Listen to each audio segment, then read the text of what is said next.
Okay, this video is just for teachers who are wondering to know how you can guide your students in making a goal or plan in Xello.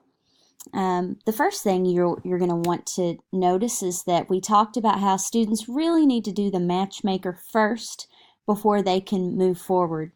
And what I'm noticing is that a lot of students are actually doing more than the matchmaker, and they're filling out the personality style and the learning style. And that's great because that means that they're going to get great results. You can actually do this too. Go to the student list and you can just see here, there's our student who hasn't filled it out. But if you'll look at a lot of these students, you can tell that they have filled out both the personality style and the learning style. And so that's great.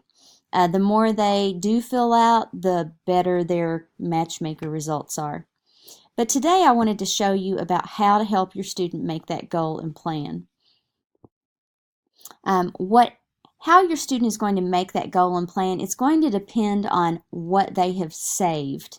And so one thing that we've required the students to do is to save a career. Hopefully, a lot of them have been saving majors inside that career. And I'll show you how to do that. For example, here's a career here. I'm just going to click on artist, and I'm going to go down to the bottom, and education and training. You're going to see here's related majors to my career. And so if I want to major in printmaking, then I can save that major right there. So I'm going back to my home page. And so now I know I've got saved careers, I know I've got saved schools and saved majors.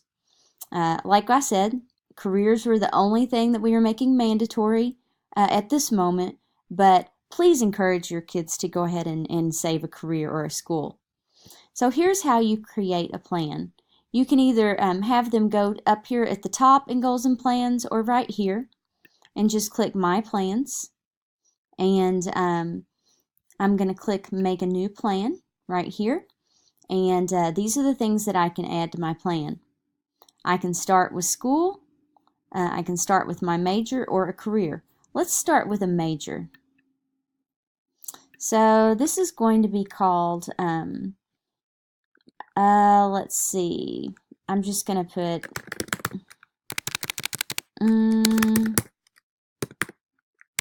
finance in this plan. That's just because I know I have a particular career saved.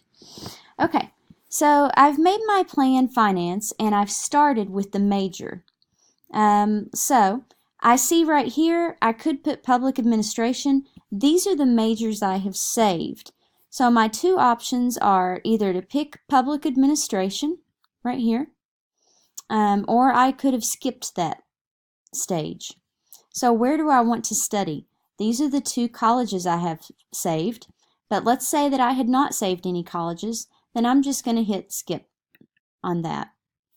So I haven't added any schools, but I can. And it says, what careers are part of my plan? I'm going to say this public policy analyst. And I'm going to go next. So you can see it will allow you to put in a major, a school, and a career under your plan. You don't have to have all those. You can see I've skipped the school, but when I hit create plan, it's going to see my plan. It involves this major and this career. A major in public administration, and my career is going to be public. So now my title doesn't really particularly make sense, but you get the idea. I can go in and edit that later if I want to, but you kind of get the idea about how you make a goal or plan, and that is how students kind of do that middle portion after they've saved at least 3 careers. That's how they make a goal or plan.